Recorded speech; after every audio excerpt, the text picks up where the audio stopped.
జై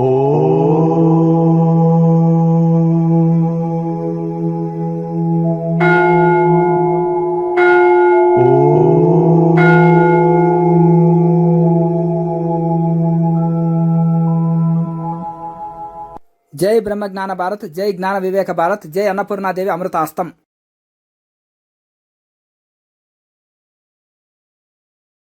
ఓం దివ్యాత్మ స్వరూపులైన జీకేఎంసీ ఛానల్ ప్రేక్షకులకి నమస్కారము. మనం ఇప్పుడు సదానందగిరి మహారాజు జూనాకాడ 108 సంవత్సరాల స్వామి అని స్వామి అందరికీ విదితమే. స్వాముల వారి దగ్గర మనం ఉన్నాము. వారి నుంచి ఎంతో అనుభవము మన జీకేఎంసీ ప్రేక్షకులను కూడా తీసుకుందాము.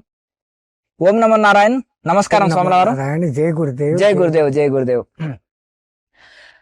స్వామీజీ, మీరు చిన్నప్పుడు ఈ యొక్క అంటే ఈ ఆధ్యాత్మికం వైపు అంటే రావడానికి గల ప్రేరణ మరియు సంఘటనలు ఏమిటి? గం గణపతియే నమః. అయం సరస్వతియే నమః. శ్రీ గురుభ్యో నమః.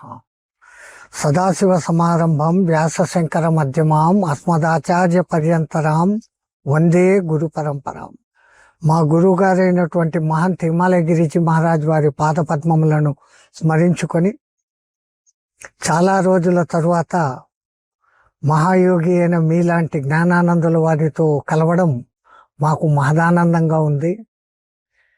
చాలా చోట్ల చెప్పే ఉన్నాము. మేము 2 ఏండ్ల పిల్లవాడుగా ఉన్నప్పుడు హరిద్వార్ మేళాలో తప్పిపోయాం. నా పూర్వజన్మ సుకృతము మా గురువు గారు నన్ను చేరదీశారు. ఇది జరిగింది 1918లో. అప్పుడు నాకు బహుశా 2 ఏండ్లు ఉండవచ్చు అని స్కూల్ సర్టిఫికెట్లలో 1916 ఏప్రిల్ 2 అని ఆ దొరికిన డేటే బర్త్డేగా పెట్టారు.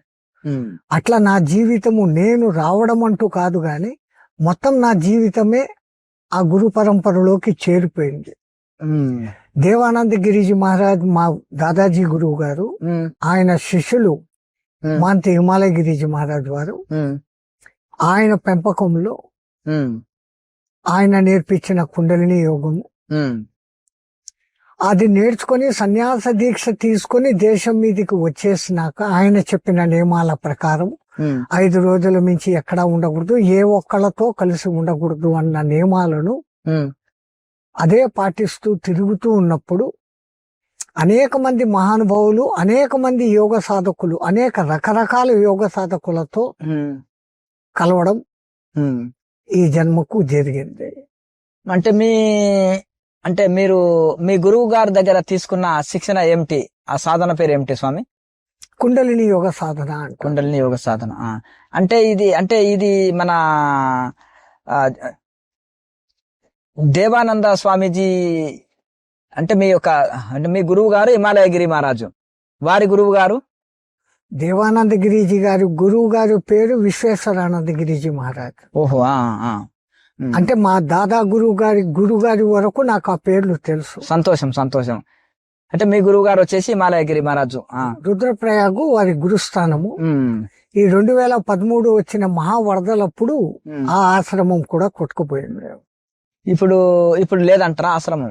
సరే. ఇప్పుడు అంటే గురువు గారి శిష్యులు ఇంకా ఎవరు పరంపరగా? నాహి ఆశ్రమం కొట్టుకుపోయినాక చిట్టాపుట్టా అయిపోయారు.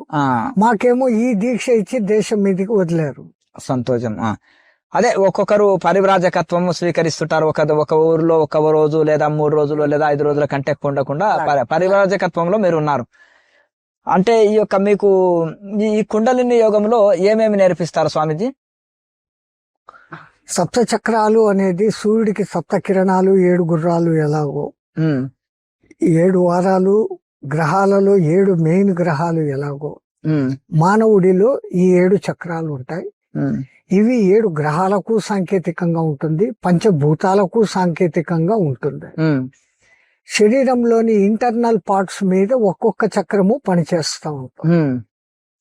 ఒక సాధకుడు ఒక నిర్దిష్ట పద్ధతిలో ఇడాపింగళ ద్వారా కాకుండా గాలిని సుషుమ్నలోకి ప్రవేశపెట్టినప్పుడు అది మూలాధారం దగ్గర నిద్రాణ స్థితిలో ఉన్న కుండలిని శక్తిని ప్రేరణ చేస్తాం.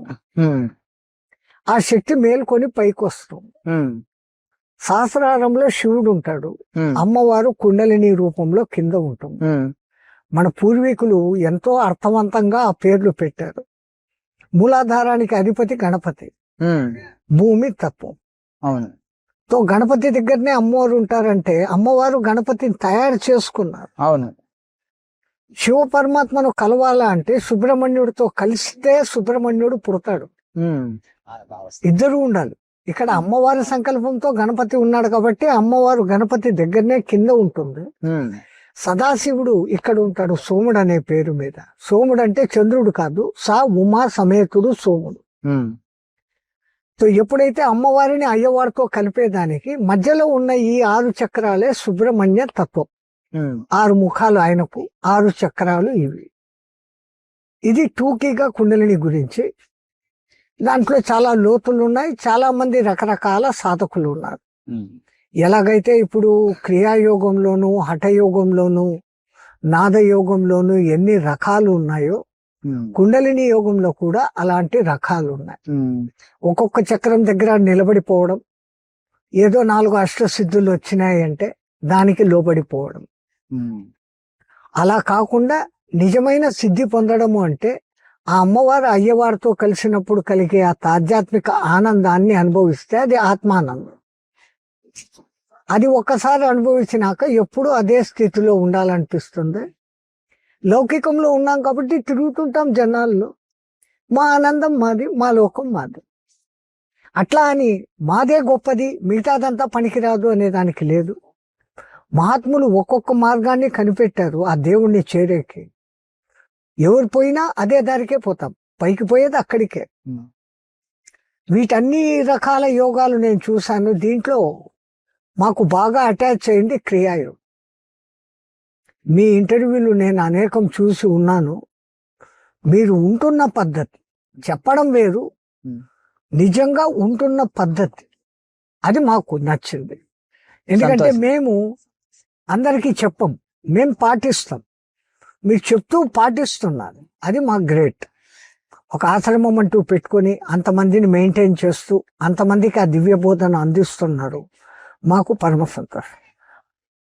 అయితే ఇప్పుడు మీ అంటే ఎవరి మార్గంలో వాళ్ళు వెళ్తున్నప్పుడు ఇప్పుడు మీరు పరివ్రాజకత్వంలో ఉన్నారు, మీ తానికి ఎవరైనా ఆశ్రయించిన వాళ్ళకు బోధన చేసుకుంటూ వెళ్తున్నారు, అది ఒక పద్ధతి. ఒక దగ్గర ఆశ్రమం కట్టుకొని ఉండడం అదొక పద్ధతి. ఇంకా అవధూతలాగా భిక్షటన చేస్తూ జీవిస్తూ మౌనంలో ఉండేది అదొక పద్ధతి. అనేక రకాల పద్ధతులు మనకు ఉంటాయి. మన గురువులు మనకు ఆదేశించినట్టు మన ప్రారంధానుసారంగా మనం వాళ్ళకి ఇప్పుడు ఒకే ఆకుకూర పప్పు 10 రకాలు చేయొచ్చు, ఒకే రసం 10 రకాలు చేయొచ్చు, ఒకటే సాంబార్ 10 రకాలు చేయొచ్చు. అదే జీవన విధానంలో కూడా ఒక్కొక్కరు ఒక పంతాలు ఉంటారు. ఏదైనా మనం చేసేది ప్రతి దాంట్లో లోకానికి ఇంత మేలు జరగాలి, మనకు మేలు జరగాలి, లోకానికి మేలు జరగాలి. మన సన్యాసి పంతుల్లోనే గిరి, పురి, అరణ్యక, భారతి, సరస్వతి, దశనామి. తీర్థ, ఆనంద, అవును, దశనామి సన్యాసి ఎన్ని రకాలుగా ఉన్నాయి కదా. అయితే స్వామీజీ, అంటే మీరు సాధన కాలంలో మీరు ఎదుర్కొన్న సమస్యలు మరియు మీరు పొందిన అనుభవాలు, అంటే మీకు సాధన కాలంలో ఎటువంటి సమస్యలు వచ్చినాయి, ఆ సమస్యల్ని మీరు ఎలా ఎదుర్కొన్నారు, తర్వాత మీరు పొందిన అనుభవాలు. ఎందుకంటే మొత్తము యోగా ధ్యాన సాధకులే వీళ్ళు, జిజ్ఞాసులు. మనం ఛానల్ ని ఫాలో అయ్యేది గనక ప్రపంచవ్యాప్తమైన యోగులు, ధ్యానులు, మన జిజ్ఞాసులు, ఇప్పుడు ఆధ్యాత్మిక ప్రయాణం చేసే వాళ్ళకి ఎంతో ఉపయోగపడతాయి పెద్దల మాటలు, సద్దిమూట అంటారు కదా. గురువు దగ్గర శిష్యరికం చేస్తూ జ్ఞానం నేర్చుకుంటూ ఉన్నప్పుడు మొట్టమొదట మేము ఎదుర్కొన్న అతి భయంకరమైనటువంటి సమస్య చాంద్రాయణ వ్రతం. కృత్య చాంద్రాయణ వ్రతం అంటారు శాస్త్రంలో. అది పౌర్ణమి రోజు 15 పిడికిళ్లతో రొట్టె ముక్కలు పెడతారు, ఇంత కుప్ప. ఒక్కొక్క కళ తగ్గే కొద్దీ ఒక్కొక్క పిడికెడు తగ్గుతుంది. అమావాస్యకు ముందు దినము ఒక్క పిడికెడు, అమావాస్యకు ఏమీ ఉండదు, ఉపవాసం. మళ్ళీ అమావాస్య నుంచి మళ్ళీ పెంచుకుంటూ పోతుంది. ఒక్కొక్క పిడికెడు పెంచుకుంటూ మళ్ళీ 15 పిడికెళ్ళు అవుతాయి పౌర్ణమి వరకు. అట్లా మొదలు పెట్టిన దినం అయితే మాకు అర్థం కాలేదు. ఇంత పెద్ద రొట్టె కుప్పలు చూడంగానే సంతోషం. బాగానే పెడుతున్నారు వ్రతం అంటున్నారు, దీనికి ఏదో బాగానే ఉంది వ్రతం అనుకుంటాం. 15 ముద్దలు కదా, 15 పిడికెళ్ళ రొట్టె ముక్కలు, 2 రకాల సబ్జీ, ఒక దాల్, ఇంత బెల్లము, ఇంత నెయ్యి అన్ని పెడతారు. ఈ వ్రతం చాలా బాగుంది అనుకున్నా. ఒక 6 రోజుల వరకు తేడా కనపడలేదు. 6 రోజుల తర్వాత కుప్ప తగ్గిపోతాను. అప్పుడు మా గురువు గారితో, ఆయనే మాకు తండ్రి తల్లి గురువు దైవం కాబట్టి కొంచెం చనువు ఉండేది. అవును. ఏంది కుప్ప తగ్గుతోంది అని అడిగాను. అయితే ఎదవా నీకు తెలీదా, రోజుకో పిడిక తగ్గిపోతుందిరా అన్నాడు. నేను ఊరికన్నా ఈ సాధన తీసుకున్నాను రా బాబు, పారిపోతాం అనిపించింది. ఎందుకంటే అంతవరకు ఆశ్రమంలో తిండి 3 పూట్ల 4 పూట్ల నెయ్యితో తింటూ తింటూ బతికిన కట్టేది. 108 కిలోలు ఉండింది. ఈ ఊరికన్నా తీసుకున్నాను. ఉపవాసం అనేది నా జీవితంలో అదే మొదటిసారి. పగలంతా ఉపవాసం ఉండి రాత్రి చంద్రదర్శనం అయినాక పెడతారు. అబ్బో ఇది అయ్యేది కాదు, పారిపోతాం అనుకున్నా. ఆ తర్వాత అనిపించింది, ఒక్కసారి నువ్వు అని చెప్పి గురువు దగ్గరికి ఒప్పుకొని గురువు ఆజ్ఞను ధిక్కరించినట్లయితుంది. ఉంటే ఉంటాం, పోతే పోతాం, నిలబడతాం. ఈ పరీక్ష హిమాలయగిరి స్వామీజీ కదా మీకు పెట్టింది? పరీక్ష పెట్టి అది సాధన. తర్వాత 6 నెలలు ఆ విధంగానే జరిగిపోయిన తరువాత మళ్ళీ ఒక 15 రోజులు 3 పూట్ల తినమంటారు, దగ్గరుండి తినిపిస్తారు. తినిపించి సడన్ గా 3 రోజులు బంద్ అన్నమంటారు. ఉపవాసం 3 రోజులు ఉపవాసం. మళ్ళీ ఒక 15 రోజులు విపరీతంగా పెడతారు. మామూలు 3 పూట్ల కాదు, 5-6 పూట్ల. మళ్ళా సడన్ గా ఒక వారం బంద్ అంటారు. అట్లా 11 రోజుల వరకు ఉండేటట్లుగా ఈ కట్టెను తయారు చేస్తారు. అది తట్టుకోలేక మా గురుగారిని అడిగాను, ఈ క్యాకరే బేకార్ మే మేరకు మౌత్ మారే, ఏం చేస్తున్నావు, చంపేస్తున్నావు, కొంచెం కొంచెంగా చంపుతున్నావు, దీని బదులు పూర్తిగా చంపేయచ్చు కదా అంటే, రే ఈ పాపి పేట్ అనేది ఇట్లా జానడురా, నువ్వు 3 పూటలు వేసినా 100 పూటలు వేసినా మళ్ళీ కావాలంటు. ఈ పొట్టకు లొంగే మానవుడు తప్పులు పాపాలు చేస్తాను. ఈ పొట్ట నీ కంట్రోల్లో ఉంటే నువ్వు ప్రపంచంలో ఎవరి దగ్గర వంగాల్సిన పని లేదు. ఒక్క దేవుడి దగ్గర తప్ప ఎవరి దగ్గర లొంగాల్సిన పని లేదు. అందుకురా నాయన ఈ సాధన. రేపు పొద్దున నువ్వు సన్యాసం తీసుకున్నాక బయటికి పోతావు. అవును. అందరూ పిలిచి అన్నం పెట్టరు. అవును. మన దాంట్లో నియమము అయాచితం, ఎవరైనా పిలిచి పెడితే తినాలి. అవును. మరి అటువంటి నియమం ఉన్నప్పుడు ఎవరు పెట్టకపోతే నువ్వు ఎట్లా సర్వైవ్ అవుతావు? అవును. దేవుడు ఈ ఉపాధిని ఇచ్చాడు, దీన్ని కూడా రక్షించుకోవాలి. కానీ ఈ ఉపాధినే నాది ముఖ్యమని కాదు. ఈ ఉపాధిని వాడుకుంటూ నువ్వు సాధన చేయాలా, నలుగురికి ధర్మం ప్రబోధించాలా. అది చెయ్యాలంటే నువ్వు నిలబెట్టుకోవాలి. అందుకని ఈ సాధన అయినా నిన్ను ఇబ్బంది పెట్టాలని కాదు, నిన్ను తీర్చిదిద్దేకి అన్నాడు. అట్లా ఆ మహానుభావుడు తీర్చిదిద్దపట్టి 11 రోజులు ఆహారం లేకున్నా గాని ఈ కట్టె ఇట్లే తిరుగుతానే ఉంటుంది. అట్లా తయారు అయ్యిండ్రు మీరు? అట్లా తయారు చేసి. అయితే మొదలు మీకు కష్టం అయింది, ఏమి పరీక్ష ఇది, పారిపోదాం అనిపించింది. ఖచ్చితంగా. తర్వాత అభ్యాసమైన తర్వాత మీకు వంట పట్టింది. అంటే మొదలు కష్టం, తర్వాత సుఖం. ఓర్చుకుంటే సుఖం, ఇంకా మధ్యలో పారిపోతే ఏ విద్య దొరకదు మనకు. అలాగే మళ్ళీ మీరు సాధన కాలంలో మీకు వచ్చిన విఘ్నాలు ఏమైనా ఉన్నాయా? మీకు కలిగిన అనుభవాలు కూడా చెప్పండి. మణిపూరక చక్రం వరకు సాధన పెంచుకుంటూ వచ్చినంత వరకు ఏ ఇబ్బంది కలగలేదు. మణిపూరకం అంటేనే అగ్ని పైకి పోను మొదలు పెడుతుంది. అక్కడి నుంచి శరీరంలో విపరీతమైన కొంచెం మంటలు రావడము అని మా గురుగారితో చెప్పారు. చెప్తే ఇదంతా సర్వసాధారణమే, భరించుకుంటూ పో అన్నారు. ఒక 2 నెలలు మణిపూరకం దగ్గరే ఆగిపోయింది, ముందు కదలలేదు, ఈ మంటలు తగ్గలేదు. అప్పుడు ఆయన నీళ్లలో ఉండి సాధన చెయ్యని చెప్పారు. ఒక చెంబు తీసుకొని గొంతులో నీళ్లలో కూర్చోవడం, ఈ చెంబుతో ముంచి నీళ్లు పోసుకుంటూ ఉండడం, లోపల సాధన మట్టుకు మళ్ళీ ఈడ పింగళను బంధించేసి సుషుమ్నలోకి పంపించి మూలబంధము, ఉడ్యాన బంధము, జాలంధర బంధము వేసి చెయ్యను మొదలు పెడితే ఆ ఉష్ణతత్వం అనేది మళ్ళా తగ్గి అనాహతంలోకి వచ్చినాక ప్రాణానికి హాయి, ఏ ఇబ్బంది లేకుండా పోయింది. ఆ తర్వాత విశుద్ధికి వచ్చేసింది, ఆజ్ఞకు వచ్చేసింది. ఆ మహా వెలుగు అనేది కళ్ళకు దర్శనం అయింది. సంతోషం. అయితే ఇంకా మీరు అంటే ఈ యొక్క అంటే మనం సాధన కాలంలో ఇంకా మీరు ఏమన్నా పొందిన అంటే సందేశాలు గాని ఏదైనా అనుభవాలు గాని ఇంకా దర్శనాలు గాని చాలా మంది చెప్తారు, వాళ్ళు వచ్చి ఏదో చెప్పారు, వీళ్ళు వచ్చి ఏదో చెప్పారు అని. మాకు అలాంటిది అయితే కలగలేదు. కానీ ఎప్పుడైనా పూర్తి ధ్యాన స్థితిలో ఉండిపోయినప్పుడు ఇలా చేస్తే బాగుంటుంది అని మాకే అనిపించేది. అది నాకు అనిపించిందా, పై వాళ్ళు అనిపింపజేశారో తెలీదు. ఏది అనిపించిందో దాని ప్రకారం మళ్ళీ చేసుకుంటూ పోయాం. అది ఇంకొంచెం సులభమైన మార్గంగా దారి తీసింది. ఆ దారిలోకి నాను మొదలుపెట్టి. సంతోషం. అంటే చాలా మంది ఏమనుకుంటారంటే ధ్యాన స్థితి అని చాలా సందేహాలు ఉంటాయి ఇప్పుడు సాధకులకి. అంటే అసలు ధ్యానం అంటే ఏంది, ధ్యాన స్థితి అంటే ఏమిటి? ధ్యాన నిజమైన అర్థం అంటే అది మనస్సుతో కాకుండా బుద్ధితో నువ్వు ప్రయాణం చేయడం. మనస్సుతో కాకుండా బుద్ధితో ప్రయాణం చేయడం. బుద్ధి ఏది మంచి ఏది చెడ్డ అనేది నిర్ణయిస్తుంది. కాబట్టి ఒక నిర్ణయం అంటూ తీసుకున్నాక మంచి నిర్ణయం తీసుకుంటాం, మంచి వైపుకు ప్రయాణం చేస్తాం. ధ్యానంలో శ్వాస మీద ధ్యాస పెట్టడము, లేదా ఒక చిత్తరువు మీద ధ్యాస పెట్టడము, ఒక మంత్రం మీద ధ్యాస పెట్టడము, లేదు ఒక చక్రం మీద ధ్యాస పెట్టడం, కాన్సన్ట్రేషన్ ఆన్ ఒక పర్టికులర్ థింగ్. అప్పుడు మనసులోని చంచలత నిలబడిపోతాం. ఎట్లయితే క్రియాయోగంలో కేచరి ముద్ర పెట్టినప్పుడు కూటస్థ దృష్టి అక్కడికి వెళ్ళిపోతుందో సహజంగా ఆ స్థితికి వచ్చేస్తుంది. అది వచ్చినప్పుడు బయటి ప్రపంచంతో మనకు సంబంధం లేదు, మన ఆత్మానందంలో మనం ఉండగలుగుతాం. అట్లా 4-5 సార్లు ఈ ధ్యానంలో కూర్చున్నప్పుడు ఇంకా ఈ విధంగా చేస్తే బాగుంటుందేమో, తినకుండా 2 రోజులు ఉండి చేస్తే, నిద్రపోకుండా 7 రోజులు ఉండి చేస్తే అలాంటి స్థితులకు మాకే అది నిజంగా చెప్పాలంటే గురు ప్రేరణ. అట్లే చేసుకుంటూ పోయాం. దాని మూలంగా కూడా సేమ్ అదే ఆనంద స్థితినే పొందడం జరిగింది. అంటే చాలా మంది ఈ యొక్క సాధనలో పరిపూర్ణ స్థితి అంటే ఏమిటి, పరిపూర్ణ స్థితి ఎలా పొందుతామని చాలా మంది అనుకుంటారు.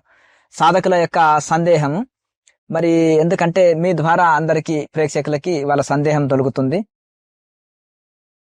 జయ గురుదేవ్.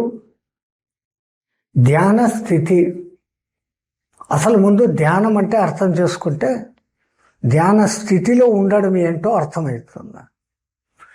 ధ్యానం అంటే ఒక లక్ష్యం మీద దృష్టిని ఏకాగ్రంగా నిలిపి ఉంచటం, మన మనస్సును ఒక లక్ష్యం మీద. అది చిత్రం కావచ్చు, మంత్రం కావచ్చు, శరీరంలో ఉన్న షట్చక్రాలలో ఏదో ఒక చక్రం కావచ్చు. దాని మీద ఏకాగ్రతగా దృష్టి పెట్టినప్పుడు ఈ చంచలమైన మనస్సు నిలబడిపోతుంది. ఎక్కడ మనస్సు నిలబడుతుందో అక్కడ ఆత్మ యొక్క ప్రకాశము మొదలవుతుంది. మొదట ఆత్మ ప్రకాశము అంటే ఆత్మ ఎక్కడో ఇక్కడ ఉంది అక్కడ ఉంది అని లేదు, సర్వే సర్వత్రా. అది అంటారు అంతశ్చ నారాయణ బహిశ్చ నారాయణ అంతర్బహిశ్చ మధ్యస్థ నారాయణ ఊర్ధ్వచ్చ నారాయణ అధశ్చ నారాయణ అని. ఈ ఆత్మ అనేది లేని స్థలము లేదు, అచలం. అచలము అంటే కొండ కాదు, చెలించేదానికి ఇంకొక చోటు లేనిది అచలం. తో మరి ఈ ఆత్మ దర్శనము అని అందరూ అంటారు. అంటే మన భ్రుకుటికి లోపల త్రిపుటి ఉంటుంది. ఆ త్రిపుటి దగ్గర ఒక చిన్న కాంతి పుంజం కనపడుతుంది. సాధన పెరిగే కొద్దీ ఆ కాంతిపుంజం పెరుగుతూ సమస్తము ఉత్త కాంతివంతంగానే అయిపోతుంది. దీన్ని ఒక ఇంగ్లీష్ ఆయన చాలా చక్కగా చెప్పాడు. There is a light, I am going in to that light. 2వ లైన్. 3వ line I am in the light. 4వ line I am the light, నేనే అది, తత్వమసి, ఆయమాత్మానం బ్రహ్మ, సర్వం ఖలిత్వం బ్రహ్మ. ఈ మాటలన్నిటికీ నిజమైన అర్థం ఏందో ఆ స్థితిలో మనకు అర్థమవుతుంది. కళ్ళు తెరిచే ఉంటాము, ఏమీ కనపడదు. 10 సూర్యుళ్ళు ఉన్నంత కాంతి ఉంటుంది, కానీ కళ్ళకు భయం ఉండదు, నొప్పి ఉండదు, బాధ ఉండదు. అద్భుతమైన ఒక ప్రశాంత స్థితి. ధ్యానంలో మేము పొందిన అనుభూతి ఇది. ఈ స్థితి ఎప్పుడు ఎక్కడ కూర్చొని కావాలంటే కూడా కుండలిని ప్రేరేపింప చేసుకొని అనాహత దగ్గరికి తీసుకొని వచ్చిన, విశుద్ధి దగ్గరికి తీసుకొని వచ్చిన, ఆజ్ఞ దగ్గరికి తీసుకొని వచ్చిన ఈ సర్వం కాంతిమయం అన్నది జరిగిపోతూనే ఉంటుంది. సర్వం బ్రహ్మమయం జగత్.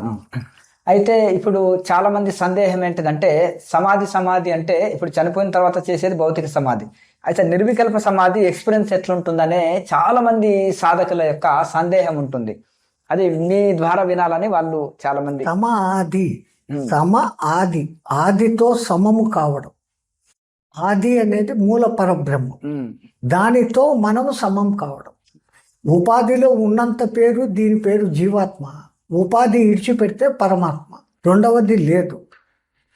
ఆ స్థితిని పొందేదానికి చేసే ఈ సాధనలో సవికల్ప సమాధి, నిర్వికల్ప సమాధి అని రెండు వస్తాయి.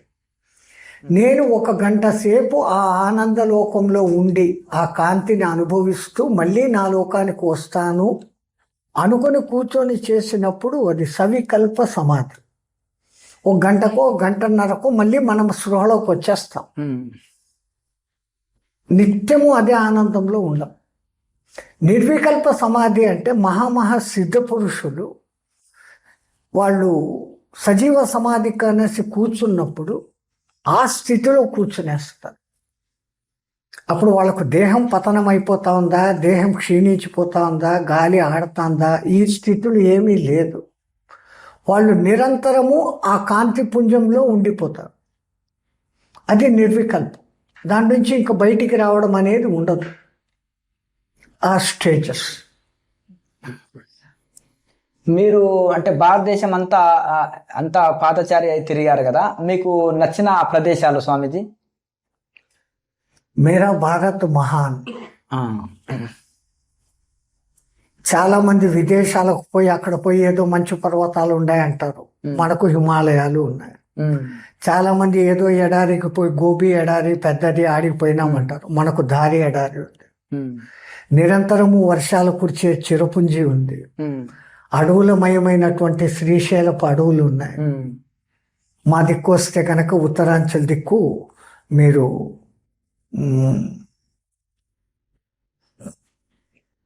చక్ర తీరుతుంది కదండి, దండకారణ్యం, ఇట్లాంటి అరణ్యాలు మన దేశంలో ఉన్నాయి.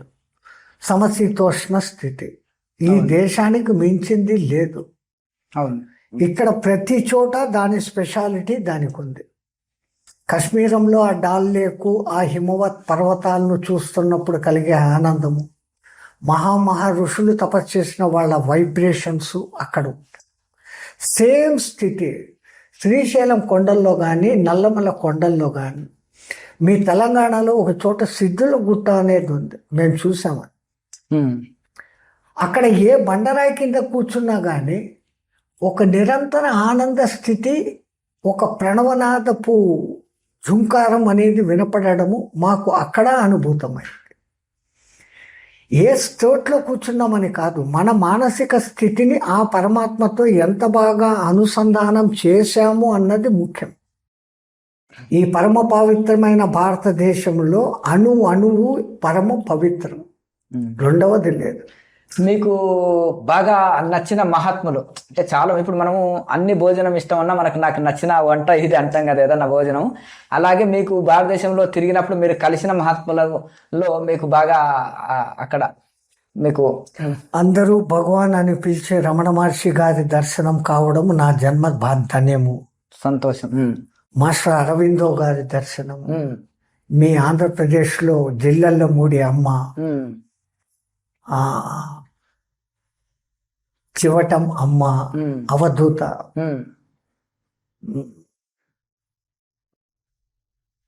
మళ్ళీ ఇప్పుడు ఉన్న సిద్ధులలో గొప్ప సిద్ధులు సిద్ధేశ్వరానంద భారతి మహారాజు, అమ్మవారి పూజలలో నిష్ణాతురాలైనటువంటి తల్లి ఒక మాత, శ్రీ విద్యాపీఠము, ఇక్కడ కూడా దశమహావిద్యానంద పీఠం అని చెప్పేసి ఉన్న తల్లి.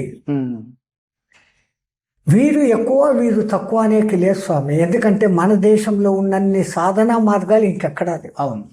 ఒక్క మీ క్రియాయోగమే ఎంతమంది నేర్పిస్తున్నారు ఇప్పుడు. యోగదా సత్సంగ్ వాళ్ళది ఒక దారి, హరిద్వార్ వాళ్ళది శంకరానందగిరి పరంపర ఒకటి, యుక్తేశ్వర గిరి మహారాజ్ పరంపర ఒకటి, స్వామీజీ.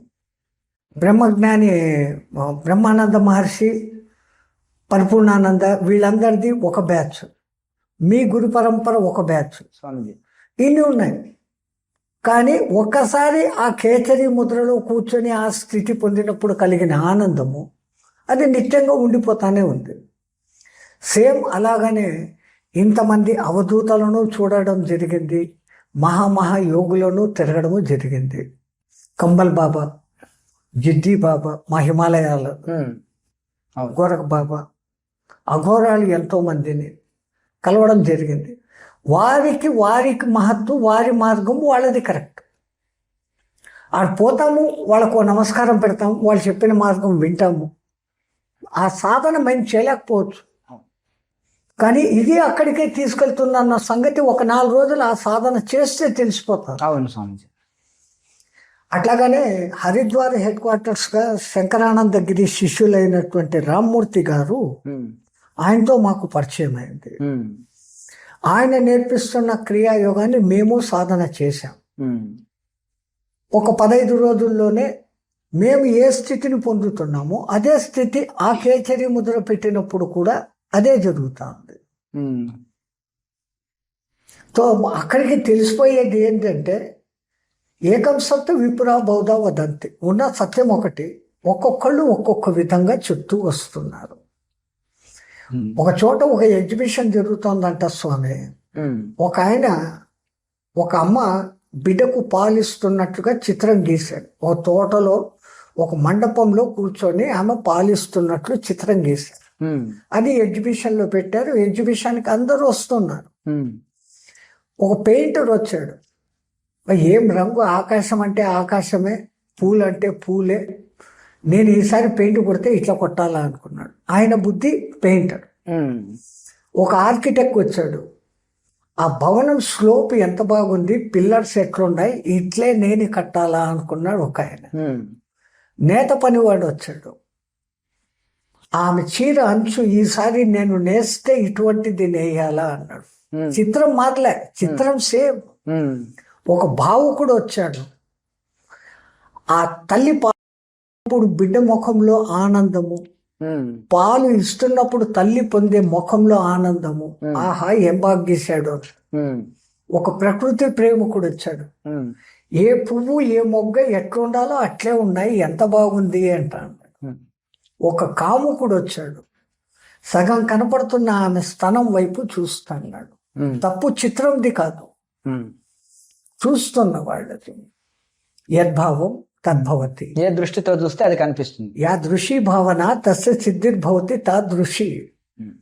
తో ఇక్కడ కుండలిని యోగం గొప్పదా, హఠయోగం గొప్పదా, రాజయోగం గొప్పదా, లేకుంటే లయయోగం గొప్పదా, నాదయోగం గొప్పదా, భక్తి యోగం గొప్పదా, దేని గొప్పదా?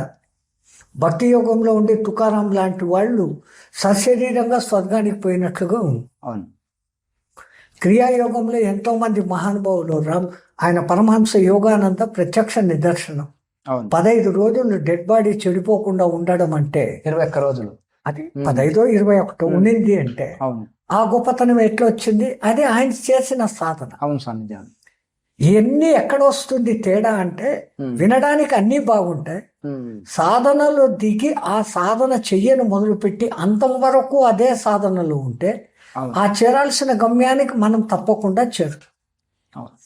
మధ్యలో వదిలేస్తున్నాం, ప్రలోభాలకు లోనవుతాం.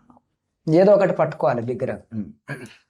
మీ తెలుగులో చెప్తారు, పట్టు పట్టగరాదు పట్టి విడువగరాదు, పట్టి విడుచుట కంటే పడి చచ్చుట మేలు. వేమన యోగి. అది అయితే స్వామి, ఇప్పుడు అనేక అంటే మనకు ఎన్నో వేదాలు, ఉపనిషత్తులు, పురాణాలు, అనేక గ్రంథాలు ఉన్నాయి. యోగ గ్రంథాలు కూడా అనేక రకంగా ఉన్నాయి. అంటే మీ ఆధ్యాత్మిక జీవితంలో మీకు నచ్చిన శాస్త్రం ఏమిటి? ఏ శాస్త్రం మీకు బాగా నచ్చింది, ఎక్కువ మేలు చేసింది? మా ఉత్తర భారతదేశంలో ప్రధానంగా మేము ఎక్కువ చూసి తులసి రామాయణం. తులసి రామాయణం అదే అజరామరమైన కథ. వాల్మీకి విరచితం మూల గ్రంథము సంస్కృతంలో. మాకు మైథిలీలో ఆయన రాశాడు, రామాయణాన్ని మించింది లేదు అని చెప్తే తప్పు అనుకుంటారు. ఆ విధంగా చూస్తే పంచమ వేదమైనటువంటి భారతం గొప్పది. అసలు మన భారతదేశం నిలబడింది అంటే 4 మూల స్తంభాల మీద నిలబడింది స్వామి. ఒక స్తంభము వేదాలు, రెండవ స్తంభం ఉపనిషత్తులు, మూడవది పురాణాలు, నాలుగవది ఇతిహాస, ఇలా జరిగింది అని చెప్పబడే భారత రామాయణాలు. వేదాలు ఇట్లే చేయని ఖండితంగా చెప్తాయి. సత్యం వద ధర్మం చరహ అయిపోయింది. లేదు బ్రహ్మసూత్రాలు ఏం చెప్తాయి, అదాతో బ్రహ్మ జిజ్ఞాస శాస్త్రయోని గత్వా చెప్పుకుంటూ పోతుంది. ఇంకా దానికి వివరణ ఇచ్చిన మహానుభావులు కొన్ని వందల పుస్తకాలు రాస్తే తప్ప ఆ విషయం అర్థం కాదు. ఉపనిషత్తులు ఉన్నాయి. బ్రహ్మ పదార్థం ఏది అనేది ఒక్కొక్క ఋషి ఒక్కొక్క మార్గంలో తీసుకుని పోయాడు. అన్నం పరబ్రహ్మ అన్నాడు, ప్రాణం పరబ్రహ్మ అన్నాడు, మన ఏవా పరబ్రహ్మ అన్నాడు, జ్ఞానమేవా పరబ్రహ్మ అన్నాడు, ఆనందమేవా పరబ్రహ్మ అన్నాడు, పంచకోశ సాధనాలు. ఎవరు ఎట్లా చెప్పుకుంటూ పోతే అవి అంత విప్లవతము అవుతాయి. కానీ మహాభారత రామాయణాలు ఈ రోజుకు మనం పాటించదగిన నీతి నియమాలు దాంట్లో ఉన్నాయి. అవును స్వామి. ఆదర్శ దంపతులను ఎక్కడ చూసినా సీతారాముల్లాగా ఉన్నారు అనడం తప్ప రెండో మాట రాదు. అవును స్వామి. ఇద్దరు అన్నదమ్ములు బాగుంటే రామ లక్ష్మణులాగా ఉన్నారు అని అంటారు. తండ్రి మాట పాలిస్తున్నాడు అంటే రామచంద్రుడు ఆయన అంటారు. అవును. అవును స్వామి. కొన్ని లక్షల సంవత్సరాలు జరిగిపోయినా అజరామరంగా ఈ పొద్దుకు ఉందంటే ఆ రామ ఆయనం, రాముని ప్రయాణం, నిరంతర ప్రయాణం. అవును స్వామి. అది ఉంది. వేదాలు చదివి ఉపనిషత్తులు చదివి అది అందరికీ ఎక్కదు. భారత రామాయణాలను ఉదాహరణలుగా చెప్తే అన్నదమ్ములు ఎట్లుండాలా, జీవన విధానం ఎట్లుండాలా, ధర్మం ఎట్లా అని తెలిసిపోతాయి. దాన్ని కూడా యోగానికి అనువర్తించుకోవాలనుకుంటే మేము కుండలినికి రామాయణాన్ని అనువాదిస్తాం. రాముడు ఇక్కడ ఉంటాడు, సీతమ్మ వారు కిందికి వెళ్ళిపోయారు మాయలో పడి. ఆ పవేట్లు కూడా ఎంత బాగా పెట్టాడు. మారీచుడు అనే జింక వస్తే మాయలో పడింది సీత. అవును. మరీచిక అంటే ఎండమావి. అవును. మాయలు. సీత అనే జీవుడు మాయలో పడితే రాముడి నుంచి దూరం అవుతాడు. అవును. రాముడి నుంచి దూరమైన ఈ జీవుణ్ణి తిరిగి రాముడితో కలపాలంటే భక్తాగ్రేసరుడైన హనుమ ఉండాల. అవును. హనుమ అంటే వాయుపుత్రుడు. మీరు ఈ వాయువును పట్టుకొని కింద ఉన్న సీతమ్మను పైకి తీసుకొని రావడం, అది మా కుండలిని యోగంలో మేము చెప్తాం. అదే మన అంతరార్థ రామాయణం. క్రియాయోగంలో చెప్తే కూడా గాలిని కిందికి పంపడం కాదు, పైకి తీసుకొని రావడము అనేది క్రియాయోగ పద్ధతి. ఊర్ధ్వముఖం. ఏది చేసినా ఈ మానవుడు ఉచ్ఛ్వాస నిశ్వాసాలతోనే జీవితం నడుస్తా ఉంది. ఊపిరి ఉంటే శివం, ఊపిరి లేకపోతే శవం. అంటే ఇప్పుడు మళ్ళీ మీరు పరివ్రాజకత్వంలో ఉన్నారు కదా స్వామిజీ. అంటే ఎక్కడ స్థిరంగా నిలవరు, తిరుగుతూ ఉంటారు. అంటే మీరు పరివ్రాజకత్వంలో మళ్ళీ అంటే మళ్ళీ మీ యొక్క జీవిత లక్ష్యం ఏమిటి? ఏది లేదు. ఆ పరమాత్ముడు ఆడుతున్న జగన్నాటకంలో ఆయన దర్శకుడు, డైరెక్టర్. ఆయన నాకు ఒక పాత్ర ఇచ్చాడు. ఈ పాత్రను నేను నడుపుకుంటూ పోతున్నాను. తీసుకుపోతాను అంటే వద్దు అనను. నేను ఇక్కడ ఉంటాను అని ఆశ లేదు, బతకాలనే ఆశ లేదు, చచ్చిపోవాలనే భయము లేదు. ఎంతకాలం ఆ పరమాత్ముడు నన్ను ఇక్కడ పెట్టాడో నా గురువు చెప్పిన నియమాలను పాటించుకుంటూ ఆ ధర్మ ప్రబోధం చేసుకుంటూ వెళ్ళిపోవడమే. రేపటికి ఏమైతుంది అన్న ఆలోచన లేదు. నిన్న అట్లునిందే ఇట్లునిందే అన్న ఆలోచన లేదు. ఆజ్ కా కాల్ సచ్ హై. ఈ ప్రస్తుతంలో జీవించాలి. ఇప్పుడు ప్రస్తుతము ఈ కాలమాన పరిస్థితులను బట్టి యువతకి కానీ సమాజంలో ఉన్న వాళ్ళకి మీరు ఇచ్చే సందేశం ఏమిటి స్వామిజీ? వాళ్ళు సుఖంగా ఆనందంగా జీవించాలంటే ఎంతో మంది మహానుభావులు వాళ్ళ బోధ వాళ్ళు చేస్తూనే ఉన్నారు. అందరిది వినండి. నిర్ణయం చేసుకునేది మీరు. ఒక గురువును ఖచ్చితంగా పట్టుకోండి. ఆ గురువు చెప్పిన మార్గాన్ని వదలకుండా మీ ధర్మాన్ని మీరు ఆచరిస్తూ పొండి. అది నేను ఫలానా ధర్మమే ఆచరించు అని చెప్పను. ఎన్నో రకాల అద్భుత ధర్మాలు ఉన్నాయి. అన్ని ధర్మాలు తీసుకువెళ్ళేది అక్కడికే, ఈ జీవాత్మను పరమాత్మతో కలపడమే.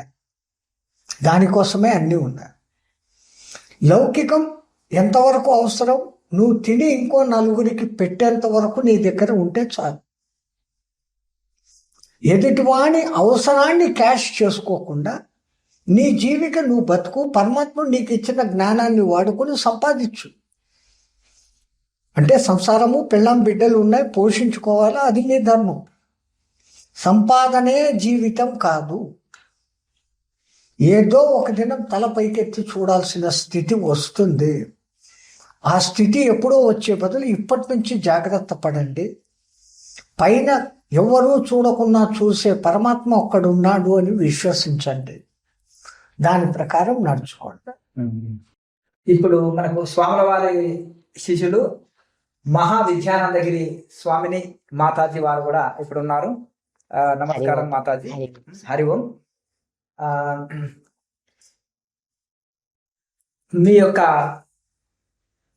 అంటే ఈ యొక్క గోశాల మాతాజీ అని ఎక్కువ మీరు ప్రసిద్ధి చెందారు. మరి మీ ఇక్కడ గోశాలలో అంటే ఎన్ని గోవులు ఉన్నాయి? మీరు గోవులని అంటే గోసేవ ఎలా జరుగుతున్నది మాతాజీ? ఇక్కడ మనం 2018లో ఈ స్థలం తీసుకుని గోశాల నిర్మాణం చేసి 100 గోవులతో గోశాల నిర్మాణం ప్రారంభించాము. అయితే 2019-20లో ప్రకృతి వ్యవసాయం చేసుకునే వాళ్ళు వచ్చి, ప్రకృతి వ్యవసాయం మెయిన్ మేడమ్సే వచ్చి, స్టేట్ మన డిస్ట్రిక్ట్ లెవెల్ ఆఫీసర్స్ వచ్చేసి సుభాషిణి గారని, పద్మజ గారని వీళ్ళు వచ్చి, అమ్మ మా రైతులు కొంచెము ఆవుల్ని కొనుక్కునే పరిస్థితిలో లేరు, మీరు మా రైతులకి కొన్ని ఆవులు డొనేట్ చేయమని అడిగితే అప్పుడు సుమారు ఒక 40 ఆవుల వరకు వాళ్ళకి డొనేట్ చేయడం, ప్రకృతి వ్యవసాయం చేసుకునే చుట్టుపక్కల గ్రామాలే అందరూ కూడా ఈ పరిసర ప్రాంతాల వాళ్ళే అందరికీ ఇవ్వడం జరిగింది. ఆ తర్వాత ఇక మనకి సంతానం పెరుగుతూనే ఉంటది కదా గోవులంటే. అలా జరుగుతూ ఉన్నప్పుడు మొన్నటి దాకా ఇక్కడ 60-70 ఆవుల వరకు ఉన్నాయి. మొన్న నవంబర్లో పెద్ద వరద వచ్చేసింది మాకు కింద. ఇప్పుడు మా గోశాల కింద గుండ్లకమ్మ, పైన డ్యామ్ ఉంటుంది. ఈ గుండ్లకమ్మ డ్యామ్ లో వచ్చిన వాటర్ అంతా, ఉంచిన బ్యాక్ వాటర్ అంతా ఒకేసారి వదిలేశారు. సముద్రం ఏమో వెనక్కి తంతుందట. ఆ టైంలో నీళ్ళన్నీ మా గోశాలకు వచ్చేసాయి. అది అదృష్టం ఏంటంటే పగలు పూట, అంటే మధ్యాహ్నము 4 ఆ టైం నుంచి రావడం మొదలు పెట్టేటప్పటికి అందరం మేలుకొని ఉండడం చూసుకున్నాం. గ్రామస్తులకు కూడా అర్థమైంది, మాతాజీ ఒకసారి మీరు చూడండి నీళ్ళు వస్తున్నాయి అంటూ పిల్లలు అది ఫోన్లు చేశారు బయట నుంచి కూడా.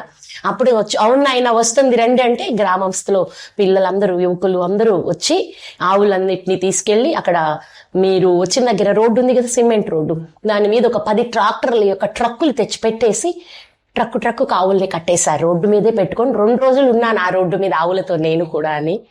అయితే అప్పుడు చిలకలూరిపేట నుంచి మనకు పరిచయం ఉన్న మన అబ్బాయి, ఒక అబ్బాయి, మాతాజీ అక్కడ ఎండలో ఎందుకు ఇబ్బంది పడుతున్నారు, ఇప్పుడు ఆ బురద అంతా తగ్గడం అదంతా అయ్యే పని కాదు కదా, ఈ బురద నార్మల్ అవడానికి మీకు నెల పడుతుంది, నేను నా దగ్గరికి పంపించండి అని వాళ్ళకి ఒక మంచి దేశీ ఆవుల డైరీ ఫామ్ ఉంది వాళ్ళకి. వాళ్ళు ఒక 35 ఆవుల వరకు వాళ్ళ దగ్గర ఉన్నాయి, మనకి తీసుకువెళ్ళున్నారు. మిగతా ఇప్పుడు మన గోశాలలో ఉన్నాయి అన్నమాట. సంతోషం. చిన్న పసిబిడ్డల్ని చూసుకుంటున్నారు మీరు. గోవులు అంటే ఎంత ప్రేమనో ఈ యొక్క గోశాల చూస్తేనే మాకు అర్థమైంది. చాలా సంతోషం. ఎందుకంటే ఈ యొక్క ఆధ్యాత్మిక జీవితంలో యజ్ఞయాగాలు, పూజలు చేయిస్తూ, కొందరు కర్మయోగాన్ని సర్వస్వంగా భావిస్తూ మనం కర్మయోగాన్ని చేయిస్తూ ఒకరు, ఇప్పుడు స్వామీజీ మహారాజు ఉన్నారు, వీరు పరివ్రాజకత్వం. మనం ఎక్కడ ఒక చోట 3 రోజులు, 4 రోజులు, 5 రోజులు అలా ఉన్నప్పుడు ఎవరైనా మనల్ని ఆశ్రయించినప్పుడు 4 ఉపదేశం, వారికి 4 మంచి మాటలు చెప్పడం, ఎవరైనా దీక్ష తీసుకున్న వాళ్ళకి ఏదైనా దీక్ష ఉపదేశం ఇచ్చి సన్మార్గంలో నడిపించడం, అలా వారి గురువు చెప్పిన నియమం ప్రకారం వారు ఎందరో సమస్యలు ఉన్న వాళ్ళు కూడా బాబా గారి దగ్గరికి చేరినప్పుడు వారి సమస్యకి తగినట్టు మంత్రోపదేశం ఇస్తారు గురువు గారు. వాళ్ళందరూ ఎందరో అమ్మ మేము బాగున్నాం బాబా గారు మంత్రం ఇచ్చాక అంటూ వాళ్ళు ఆనందంగా ఉంటారు. అలాంటి గురుదేవుల ద్వారా సన్యాస దీక్ష పొందడం నా మహద్భాగ్యం కూడా అని. చాలా సంతోషం. అయితే ఇప్పుడు మీరు గోసేవలో ఉన్నారు అంటే ఎవరైనా ఇక్కడికి భక్తులు మేము గోసేవ చేసుకుంటామని వచ్చే వాళ్ళు ఉన్నారమ్మా ఈ కాలంలో? మాతాజీ అది లేదు. ఆ. ఇప్పుడు మీరు ఎలా అయితే క్రియాయోగాన్ని ఇంత అద్భుతంగా అందరికి అందిస్తూ దాని మీదే ఉన్నారో, నా తపన కూడా ఒక్కటే, ఇప్పుడున్న ఆవుల వరకు పోషించడం. శ్రీ విద్య ఉపదేశం ఇస్తాను నేను. శ్రీ విద్య తీసుకున్న శిష్యులు ఉన్నారు కదా, వాళ్ళ యొక్క సహాయ సహకారాలతోటి ఇప్పుడు ప్రస్తుతం గోవులు జరుగుతుంది. కానీ మా తపన ఏంటంటే, ఈ రోడ్డు మీద ఎన్నో ఇబ్బందులు పడుతున్న ప్రతి ఆవుని తెచ్చి ఆ గోశాలలు నిర్మాణాలు జరిపిస్తూ అన్ని గోవులు హాయిగా జీవించేలా చెయ్యాలి. అంటే ప్రతి ఒక్క వ్యక్తి, భారతీయుడు గోసేవ అంటే గోవుకి పోషణకి ఎంతో కొంత ఇవ్వడం నా ధర్మం అని ప్రతి భారతీయుడు అనుకునేలా ప్రచారం చెయ్యాలి అనేదే నా మహాసంకల్పం. చాలా సంతోషం. అంటే రోడ్ల మీద ఉండే గోవులు అన్ని అలాగే కూడా సేవ చేయాలి. కొన్ని అంటే నేను నాతోటి అది కన్న తల్లి కన్నా, గోమాత అంటే మనం ఎంతో ఇదిగా మొక్కి కొలుచుకుంటున్న అమ్మ కదా, అలాంటి అమ్మ మీద జరుగుతున్న ఆ అఘాయిత్యం నుంచి కూడా, ఎక్కడైతే అఘాయిత్యాలు జరుగుతున్నాయో అక్కడికి వెళ్ళి కూడా తీసుకొచ్చి పోషించాలి అనేది తపన అన్నమాట. దానికి ప్రజలెల్లరూ సహకరిస్తే ఆ మహాకార్యం నెరవేరుస్తాను. మాతాజీ, ఈ యొక్క పూర్తి స్థాయి అంటే సాధారణమైన జీవితం నుంచి అసాధారణమైన జీవితం ఇది సన్యాస జీవితం అంటే. మరి ఈ జీవితంలోకి రావడానికి గల పరిస్థితులు, కారణాలు, మిమ్మల్ని మలుపు తిప్పిన ఇది, మీరు అంటే ఈ ఆధ్యాత్మికము ఎలా ఆకర్షితులై వచ్చారు, మీరు ఎలా రాగలిగారు ఈ ఆధ్యాత్మికంలోకి? అది అమ్మవారి దయనే చెప్పాలి. ఎందుకంటే పెద్ద ప్రయత్నపూర్వకంగా అడుగు పెట్టకపోయినా ఆ కుటుంబం, పూర్వాశ్రమలో నేను అడుగుపెట్టిన ఆ కుటుంబం మహాగురువులు, జగద్గురువుల యొక్క పరంపరలో శిష్యులుగా ఉండి అమ్మవారి మంత్రాలు తీసుకుని నిత్య అనుష్ఠానాలు జరిగే ఇంటికి వెళ్ళాము. అలాంటి ఇంట్లో ఉన్న మహద్భాగ్యమో, ఆ పూజలు చూసి కళ్ళతో చూసిన పుణ్యమో, నాకు కూడా అమ్మవారి ఆరాధన మీద ఆసక్తి కలిగింది. అప్పుడు శ్రీ విద్యా ఉపదేశం, ఇప్పటికి శ్రీ విద్యా ఉపదేశం జరిగి ఈ 30 సంవత్సరాలు, చాలా సంతోషం. 26 సంవత్సరాలు ఇప్పటికి. ఎందుకంటే 2000 సంవత్సరం ఏప్రిల్ 27వ తారీఖు మొదటి శ్రీ విద్యా ఉపదేశం. అలా 12 సంవత్సరాలు చేసుకొని అలా ఉన్న తర్వాత మళ్ళా పంచదశి ఉపదేశం, పంచదశి పూర్ణం చేసుకున్నాక మళ్ళా మహాషోడశి ఉపదేశం.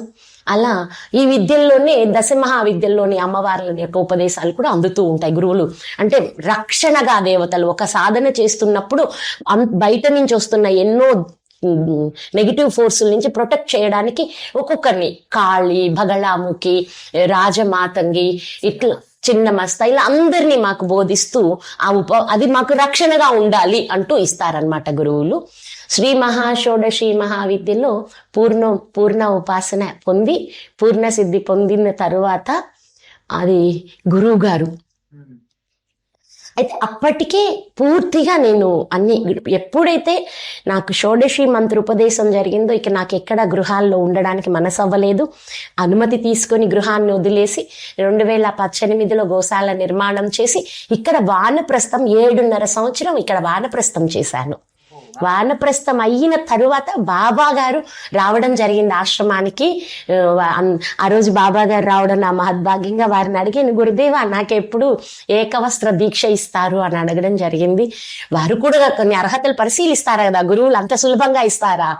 వారు చూశారు 2-3 సార్లు. వచ్చిన తరువాత అప్పుడు పలాని రోజు మీకు దీక్ష ఇస్తామని గురువు గారు ముహూర్తం పెట్టడం, ఆ తర్వాత దశకర్మలన్నీ పూర్తి చేసుకోవడం. అప్పుడు బాబా గారి ద్వారా 2024 సెప్టెంబర్ 18వ తారీఖు పూర్ణ సన్యాస దీక్ష స్వీకరించడం జరిగింది. 4 గోమాత గీత నుంచి దశ మహావిద్యానందగిరిగా మార్పు చెంది అద్భుతం ఈ సదానందగిరి యోగా ట్రస్ట్ ప్రారంభించాము. అది కూడా ఇప్పటికి వెంటనే సన్యాస దీక్ష తీసుకున్న వెంటనే ట్రస్ట్ ని కూడా ప్రారంభించాము. ఇంకా అంటే అసలు మా ఆశ్రమం అంతా రుద్రప్రయాగ మా గురుస్థానం. మా గురుస్థానంలో ప్రప్రథమంగా ఉన్న ఆశ్రమం పేరు కూడా బాబా గారిని అడిగి తెలుసుకున్నాను. ఎందుకంటే వారి పేరు పెడితే ఒప్పుకోరు. మన ఆది గురువులు, ఇప్పుడు మా గురు పరంపరలో నేను శ్రీ సదానందగిరి బాబా గారి ద్వారా సన్యాస దీక్ష తీసుకున్నాను. వారి గురువు హిమాలయ గురు మహారాజు, వారి గురువు దేవానందగిరి మహారాజు. అలా ముందుకెళ్తే అసలు పరిపూర్ణంగా మొట్టమొదటి సంస్థ స్థాపించిన వారి పేరు కూడా సదానందగిరి మహారాజు గారు. అలా బాబా వారి పేరు పెట్టుకుందామని అనుమతి తీసుకుని ఎప్పటికీ నా గురువు నామం నాకు స్థిరస్థాయిగా ఉంటుందని శ్రీ సదానంద యోగాశ్రమం. అది కూడా ఏంటంటే అక్కడ ఒక మాట వచ్చింది, సదానంద మీద ఏదో ఉన్నాయి ఇప్పటికే. శ్రీ సంత్ సదానంద యోగాశ్రమ్ ట్రస్ట్ గా ప్రారంభం. సంతోషం, మంచి. మొత్తం మీద ఇప్పుడు అంటే ఇక్కడ గోసేవ మరియు దేవాలయాలు కూడా నిర్మాణం చేసినట్టున్నారు. అంటే ఇప్పుడు ఇక్కడికి వచ్చినప్పుడే మనం గోవులను గోపాలకృష్ణుడి కోసమేమో కృష్ణ మందిరం, ఈ క్షేత్రాధిపతిగా పంచముఖ ఆంజనేయ స్వామి. నాకు పంచాయతన పూజ మొదటి నుంచే ఉంది కనుక గణపతి, అమ్మవారు, శ్రీచక్రం, శివుడు, సూర్యుడు, విష్ణు సాలిగ్రామ, పంచాయతన పీఠం ఉందా? అవును, ఎందుకు ఆదిశంకరాచార్యులు స్థాపించారు పంచాయతన విగ్రహారాధన చేసుకో. అవును. మొత్తం మీద ఇక ఈ యొక్క మామూలుగా గోశాల గీతమ్మ నుంచి శ్రీ మహావిద్యానందగిరి మాతగా గురుదేవులు నామకరణం చేశారు. వారు ముందు వేరే నామం అని మాట్లాడారట, అంటే భక్తులతోటి. కానీ వారు దీక్ష ఇచ్చినప్పుడు ఈ నామం వారికి అమ్మవారు స్ఫురణ ఇచ్చి ఇదే పెట్టమని అన్నారట. అమ్మవారి ఆజ్ఞానుసారం గురువు గారు అప్పటికప్పుడు బాబా గారికి స్ఫురణగా వచ్చిన నామం ఇది ఇచ్చారు గురువు గారు. సంతోషం, చాలా సంతోషం. అప్పటికప్పుడు రావడం ఒకటి. ఈమె దశ మహావిద్యలలో మంచి నిష్ణాతురాలు. అవును, చండీ యాగాలు చేయడం, అది ఇది కలిసి రావాలని దశ మహావిద్యల్లో నుంచి మహావిద్య ఆనందగిరి. మహావిద్య ఆనందగిరి, మహావిద్యానందగిరి, మహావిద్య ఆనందగిరి ఏం చేశారు. దశ మహావిద్యనే మహావిద్య. మహావిద్య కాబట్టి దశ వదిలేసి మహావిద్య ఆనందగిరి అని ఇవ్వడం. మహావిద్య ఆనందగిరి, అద్భుతం, సంతోషం. ఇంకా మరి మీరు కూడా గురువు గారి పేరు నిలబెట్టినట్టుగా చక్కగా గోశాల ఇవన్నీ చక్కగా నిర్వహిస్తున్నారు. చాలా సంతోషము.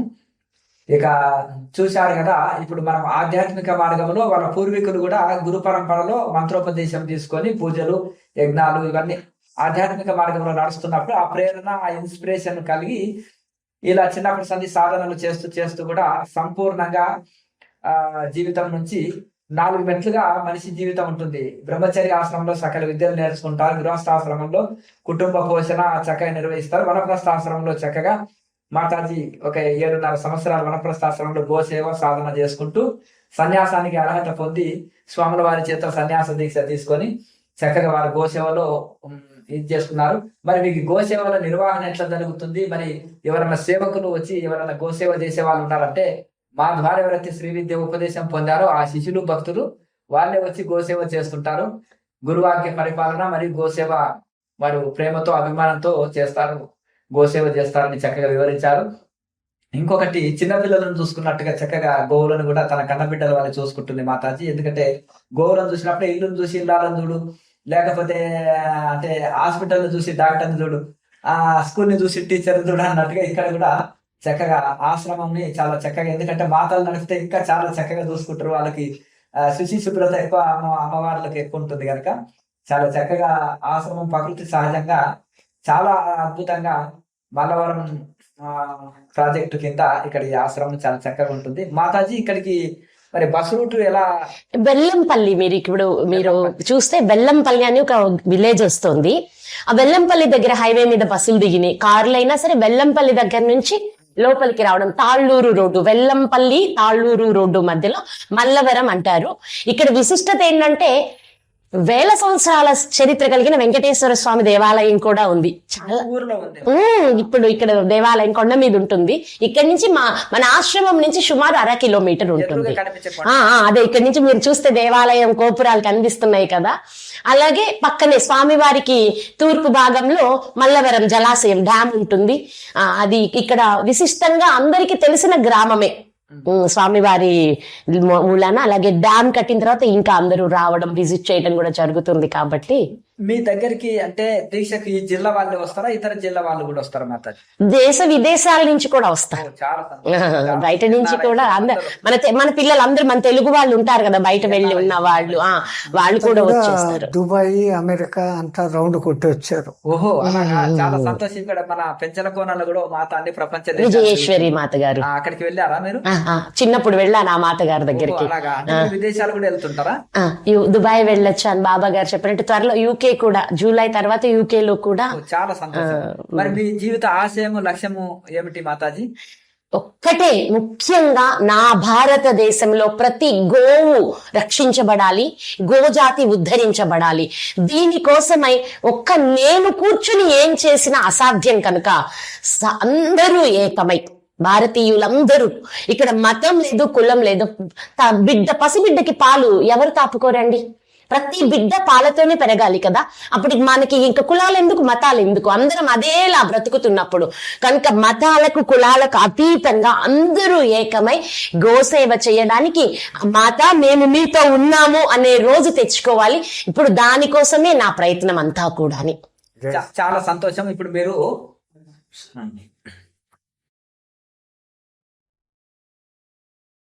మన భారతదేశము ఆశ్రమ దేశం. ఆశ్రమము అంటే యజ్ఞకుండము, గోశాల ముఖ్యమైనటివి. సనాతన ధర్మం నిలబడింది అంటే గో మీద నిలబడింది. తో మా అందరి విజ్ఞప్తి, స్వామి గారైనా మాతగారైనా మేమైనా చెప్పేది, గోవులను సంరక్షించండి. గోవును జాతీయ జంతువుగా ప్రకటించేదానికి కలిసేటట్టుగా మాకు చెయ్యి కలపండి. జై శ్రీమన్నారాయణ. జై శ్రీమన్నారాయణ. లోకా సమస్త సుఖినో భవంతు. ఓం శాంతి శాంతి శాంతి శాంతి. జై బ్రహ్మజ్ఞాన భారత్. జై బ్రహ్మజ్ఞాన భారత్. జై బ్రహ్మజ్ఞాన భారత్. వివేక భారత్. జై జ్ఞాన వివేక భారత్. అన్నపూర్ణాదేవి అమృత హస్తం. జై అన్నపూర్ణాదేవి అమృత హస్తం. జై అన్నపూర్ణాదేవి అమృత హస్తం. జై అన్నపూర్ణాదేవి అమృత హస్తం. నిత్యాన్నదానానికి జయ హో. నిత్యాన్నదానానికి జయ హో. ఓం నమః శివాయ. ఓం నమః శివాయ.